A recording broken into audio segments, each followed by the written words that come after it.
है, शाम आपके पास आएंगे।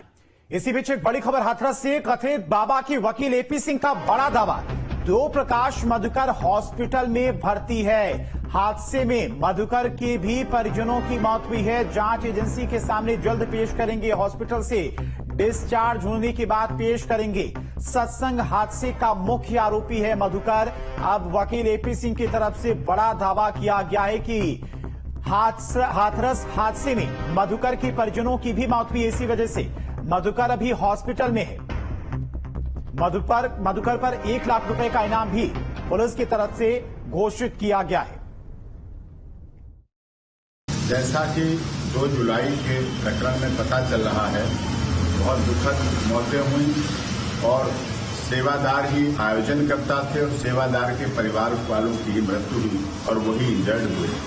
उसी में देव प्रकाश मधुकर जो आयोजनकर्ताओं में थे, इंजीनियर के पद से हैं और बहुत सुलझे हुए, बहुत सामाजिक व्यक्ति हैं, परंतु उनका एफआईआर में नाम है, एफआईआर कटी है उनके खिलाफ। तो मैं उस बारे में ये बताना चाहता हूं, देव प्रकाश मधुकर हो या अन्य जो भी मानव मंगल मिलन सद्भावना समागम के आयोजक मंडल के हैं, सभी लॉ अबाइडिंग हैं, कानून को मानने वाले हैं। और देव प्रकाश मधुकर का अभी इस घटना के बाद उनके परिवार वालों की मृत्यु हुई, कुछ इंजर्ड हुए हैं, उनके भी अंतिम संस्कार की प्रक्रिया हो रही है पूरी। वो स्वयं में हार्ट पेशेंट हैं, वो हॉस्पिटलाइज हैं, उनका हॉस्पिटल में इलाज चल रहा है। लेकिन फिर भी हम जांच एजेंसियों पर पूरा भरोसा करते हैं और एसटीएफ एसआईटी के सामने हम उनको बहुत जल्दी पेश करेंगे। जैसे ही डॉक्टर उन्हें स्टेबल घोषित करेंगे, वैसे ही हम मधुकर को उनके सामने प्रस्तुत करेंगे, उनके सामने पेश करेंगे, जिससे जांच में वो पूरी तरह से भाग ले सकें और अपनी बात बता सकें। बस डॉक्टर के स्टेबल होने का इंतजार है। जैसे डॉक्टर स्टेबल उन्हें डिक्लेयर कर देते हैं, क्योंकि मानसिक रूप से भी बहुत पीड़ित हैं, उनके सामने सब असामाजिक तत्वों ने पूरी तरह से उनकी संगति को कुचला, मारा और मौत हुई, जिसका परिणाम ये हुआ है। इसीलिए बहुत जल्दी उन्हें हम पेश करेंगे। और चलिए इसी खबर पर तमाम और जानकारी के साथ में नोएडा से संवाददाता अमित चौधरी हमारे साथ जुड़ गए। अमित, मधुकर पर 1 लाख रुपए के नाम पुलिस की तरफ से घोषित किया गया है। छापेमारी भी चल रही है पुलिस की तरफ से। छापेमारी चल कहां रही, ये अपने आप में एक बड़ा सवाल है, क्योंकि एपी सिंह कह रहे हैं कि जो मधुकर है वो हॉस्पिटल में एडमिट है, उनका इलाज चल रहा है, उनके परिजनों की भी मौत हुई इस हादसे में। बिल्कुल, देखिए इस पूरे मामले की शुरुआती जांच की बात की जाए, क्योंकि एफआईआर भी तुरंत दर्ज नहीं की गई थी। शुरुआती जांच के बाद एफआईआर दर्ज की गई और मधुकर की अहम भूमिका पुलिस ने शुरुआती जांच में मानी और मुख्य आरोपी इस केस में बनाया गया था। सभी से लगातार फरार होने की बात सामने आ रही थी और पुलिस जगह जगह छापेमारी कर रही है। इस तरीके की खबरें निकलकर सामने आई, लेकिन एपी सिंह ने जिस तरीके से अभी बयान जारी किया है, एपी सिंह का साफ तौर पर कहना है कि मधुकर पेशे से इंजीनियर हैं और उस इलाके के काफी संभ्रांत व्यक्ति हैं। पिछले काफी दिनों से बाबा के साथ जुड़े हुए थे और इस आयोजन को उन्हीं के द्वारा कराया गया। इस आयोजन के दौरान जो भगदड़ मची, उस भगदड़ में मरने वालों में उनके परिवार के लोग भी बताए गए हैं, कुछ घायल लोग जो हैं वो भी उनके परिवार के लोग बताए गए हैं और मधुकर हॉस्पिटल में भर्ती हैं, हार्ट पेशेंट हैं, ऐसी जानकारी एपी सिंह की तरफ से दी गई है। साथ ही उनके द्वारा ये भी कहा गया है कि जैसे ही हॉस्पिटल से उन्हें छुट्टी मिलेगी तो जो भी जांच एजेंसियां हैं, चाहे एसआईटी की टीम हो, एसटीएफ हो या हाथरस पुलिस हो, उन सबके सामने पेश किया जाएगा, क्योंकि मुख्य आरोपी हैं। ऐसे में ये बात तो स्पष्ट तौर पर साफ है कि 1 लाख का इनाम घोषित किया गया है, तो उनकी गिरफ्तारी संभव है। लेकिन कब तक अस्पताल से छुट्टी मिल पाती है, कब जांच एजेंसियों के सामने इनको पेश किया जाएगा, ये फिलहाल देखना होगा। और अभी भी इनको हार्ट पेशेंट बताया गया है। हार्ट पेशेंट बताने के चलते अस्पताल में भर्ती होने की बात कही गई है। हालांकि किस अस्पताल में भर्ती हैं वो अभी एपी सिंह की तरफ से स्पष्ट नहीं किया गया है, लेकिन इस बयान के सामने आने के बाद अब हो सकता है कि पुलिस की टीमें जाएं अस्पताल में और अस्पताल में जाने के बाद गिरफ्तारी बीमार होने के चलते भी नहीं हो सकती है।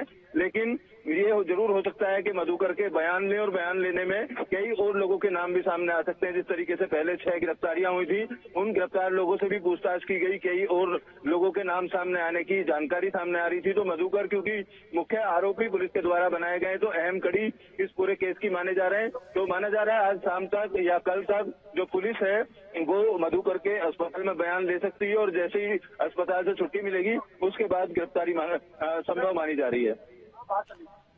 ठीक है अमृता, आप लगातार हमारे साथ बने रही। तो बड़ी खबर यही है कि एपी सिंह की तरफ से दावा किया गया है कि मधुकर इस वक्त हॉस्पिटल में एडमिट हैं, चूंकि उनके परिवारजनों की भी इस हादसे में जान गई है।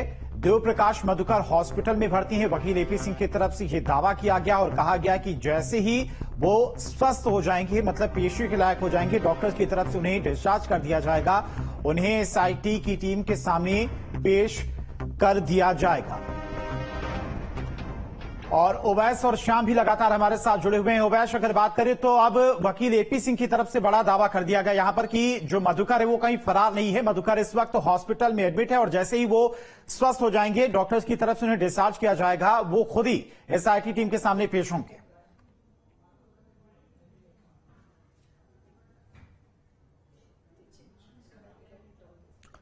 श्याम भी लगातार हमारे साथ जुड़े हुए हैं, वैस के पास जाएंगे, लेकिन उससे पहले श्याम का रुख करते हैं। श्याम, मैनपुरी में इस वक्त आप मौजूद हैं, वहां पर किस तरह की फिलहाल हलचल?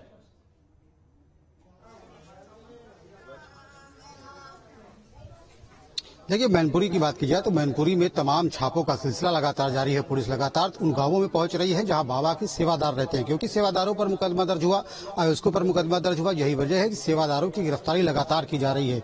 पुलिस की टीमें गाँवों में पहुंच करके तस्दीक कर रही है कि कौन बाबा के आश्रम में उस दिन मौजूद था, कौन सेवादार गया था। इस तरीके के तकरीबन 2 दर्जन लोगों की गिरफ्तारी अब तक की जा चुकी है।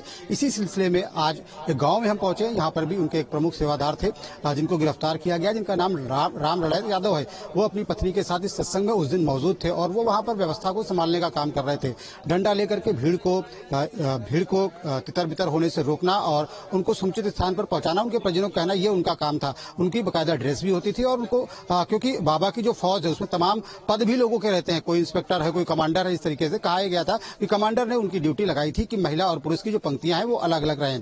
तो ऐसे में जब वो हादसा पेश आ गया तो उसके बाद ये सभी लोगों के बचाव और राहत कार्य में जुट गए और हादसे के बाद अपने घर में आ गए, अपने घर में सामान्य तरीके से रह रहे थे। लेकिन उन्हें क्या मालूम था कि बाबा की सेवा करने की वजह से उन्हें जेल जाना पड़ेगा। सुबह कल यहाँ पर पुलिस पहुंची, पुलिस ने उनको हिरासत में लिया। परिजनों को यह बताया कि उन्हें थोड़ी देर बाद छोड़ दिया जाएगा, लेकिन उन्हें छोड़ा नहीं गया।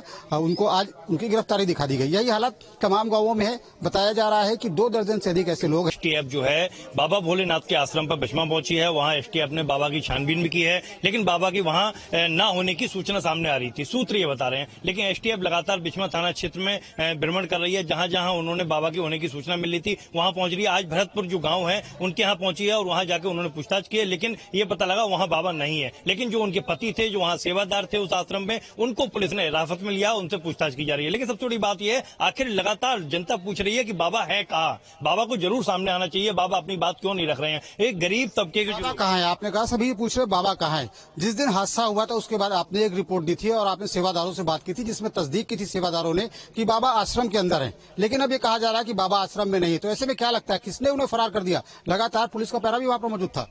बिल्कुल, सबसे बड़ी बात यह है कि फरार होने की बात जो सामने आ रही है, पुलिस लगातार पहरा दे रही थी। पुलिस से जब लगातार बात की जा रही है, न्यू स्टेट लगातार पुलिस से पूछ रहा था, लेकिन पुलिस का साफ कहना था बाबा अंदर नहीं है। लेकिन बाबा के जो सेवादार हैं, वहां जो उनके भक्त हैं, वो लगातार न्यू स्टेट से बात करते हुए बता रहे थे कि बाबा हाथरस में जब घटना हुई है तो 3 बजे अपने आश्रम पर आ गए हैं। लेकिन कहीं ना कहीं ये सबसे बड़ा सवाल है कि कहीं ना कहीं पुलिस ही बाबा को गायब करने में पुलिस का हाथ नहीं है, कि पुलिस लगातार क्यों नहीं बाबा बता रही थी कि आश्रम में, लेकिन बाबा इस टाइम आश्रम में नहीं है। ये सबसे बड़ा सवाल है कि कहीं पुलिस ने बाबा को अपनी गाड़ी में बिठाकर या बाबा को छुपा कर कहीं अपने आश्रम से गायब नहीं कर दिया। लेकिन जनता लगातार पूछ रही है कि बाबा कब आएंगे? ये जो गरीब तबके के लोग हैं इनको हिरासत में लिया जा रहा है, इनका क्या कसूर है? लेकिन बाबा क्यों सामने नहीं आ रहे हैं? इन लोगों को क्यों सच्चाई नहीं बता रहे हैं? सबसे बड़ा सवाल यही है कि बाबा क्यों? ठीक है श्याम, बहुत बहुत शुक्रिया आपका तमाम सारी